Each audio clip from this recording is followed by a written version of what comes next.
ce défi est vraiment sans doute un tournant dans l'histoire de l'humanité.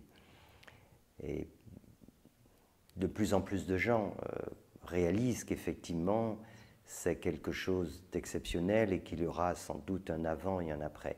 Mais on n'est pas encore suffisamment nombreux à prendre conscience du message vraiment que la Terre nous envoie. Il y a beaucoup de réactions, notamment très hostiles, qui se font, où des personnes, en fait, et la plupart, en fait, des gens ont tendance à incriminer les politiques, à incriminer les lobbies, etc. En fait, à rejeter la responsabilité sur l'autre. Et ça, c'est un vrai piège. Si nous ne sortons pas de cette logique, alors je crains qu'il y ait encore des messages plus puissants qui nous arrivent pour nous faire prendre conscience que cette responsabilité, elle est collective. Que ce n'est pas une histoire de politique, idéologie, ce n'est pas une histoire de gauche, de droite, etc. C'est notre rapport à l'autre, notre rapport à nous-mêmes, notre rapport avec le vivant. Et donc c'est une responsabilité collective. La vie nous demande de la respecter. Voilà, la Terre nous demande de respecter le vivant, de la respecter, car si nous ne savons pas nous respecter nous-mêmes, alors au moins respectons les autres, ce que nous ne faisons pas.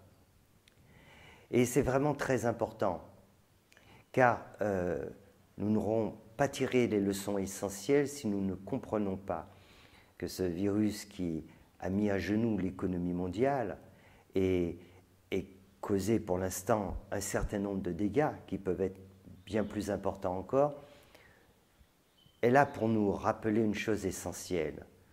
Nous sommes un petit élément parmi tant d'autres sur cette terre.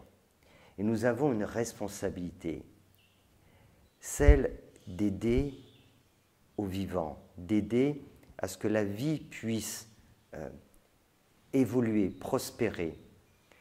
Et nous sommes dans une approche qui consiste toujours à exploiter et exploiter toujours plus, quand bien même il faudrait tout détruire. C'est cela le problème. Et ce ne sont pas quelques-uns qui sont responsables de cela, c'est nous tous. C'est notre façon de vivre, notre façon de consommer, notre façon de voyager, de nous déplacer. Donc nous sommes tous responsables et nous pouvons donc tous agir pour changer les choses. Et donc, il me paraît très important de prendre conscience de cela et pour être concret, c'est de se dire, au fond, qu'est-ce que moi je vais faire maintenant pour changer les choses?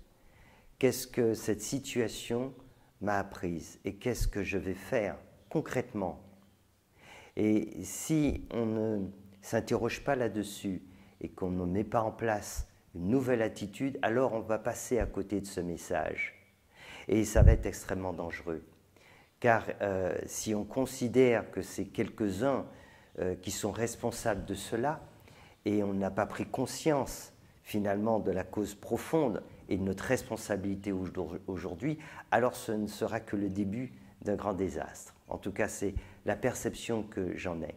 Mais par contre, si on prend conscience de notre responsabilité et aussi des moyens que nous avons pour restaurer les choses, pour redonner la place au vivant, alors ça peut tout changer. Et là, nous pouvons passer de cette approche qui consiste à exploiter parce que nous sommes les plus forts, à une nouvelle idéologie, un nouveau paradigme qui sera de dire parce que justement nous sommes les plus forts, nous avons la responsabilité d'aider les plus faibles et nous allons le faire. Et donc là, nous allons participer finalement à ce que la Terre fait depuis des millions d'années, donner de la vie, générer le vivant. Et là, de ce point de vue-là, l'être humain a un rôle important, mais pour jouer ce rôle, il faut vraiment un changement en profondeur, et ce changement en profondeur viendra par l'éveil de nos consciences.